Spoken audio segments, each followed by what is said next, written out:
Hi, and welcome back to the Heart Failure series. Today we'll be discussing some classifications, and these classifications really help you to define and prognosticate some of the sickest heart failure patients and really come in handy when you're seeing them in the clinic or in the hospital. So we'll start with the SCAI Cardiogenic shock criteria. The second one we'll discuss is advanced heart failure definition, and then we'll finish off with intermax profiles.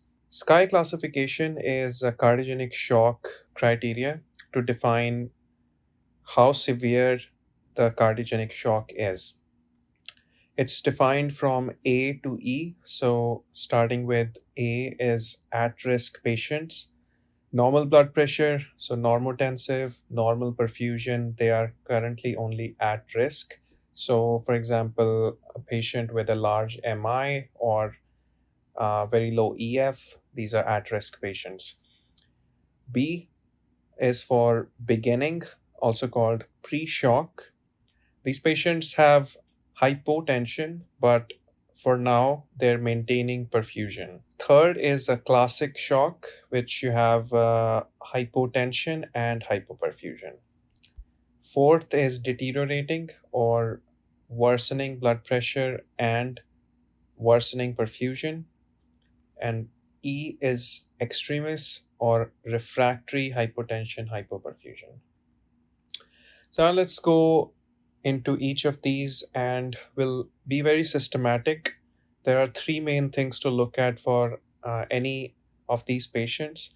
There is bedside things to look for, there's lab criteria, and then there's hemodynamics.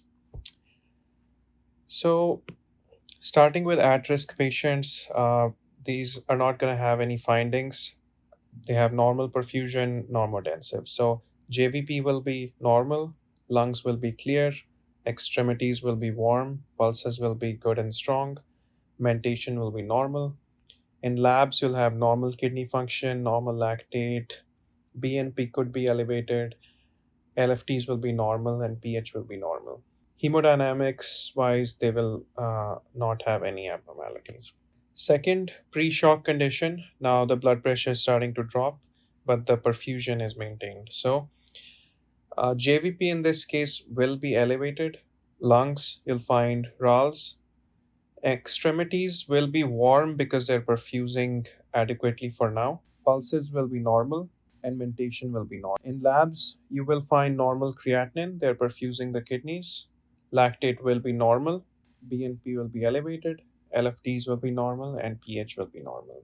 In the hemodynamics, the only thing you will find is that the SPP and the MAP are down, and heart rate can be more than 100, but otherwise the index will be preserved. CVP will be elevated, but otherwise these findings will be normal.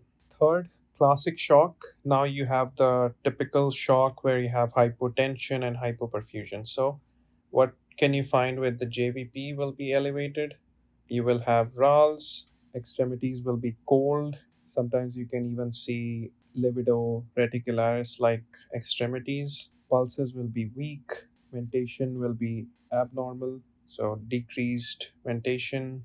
It could be sleepy, not oriented. Creatinine will be up, lactate will be up, BNP will be up, LFTs will be up, and you'll have acidosis. You will have SPP less than 90, MAP less than 60, heart rate more than 100, index less than 2.2. CPO is basically MAP multiplied by cardiac output by 451, and less than zero point 0.6 is indicative of shock. Wedge pressure in these patients will be more than 15.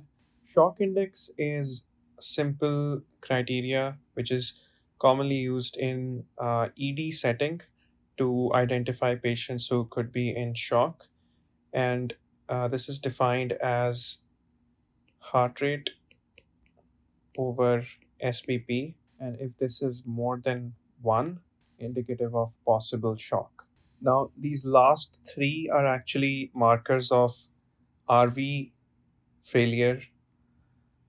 So, PAPI is defined as pulmonary artery systolic pressure minus pulmonary artery diastolic pressure by CVP. So this is basically pulmonary artery pulse index, and if this is less than 2, next the CVP more than 15. As you can imagine, if the CVP minus pulmonary capillary wedge pressure is more than 1, basically means the right side is up in terms of pressure and the left side is relatively okay.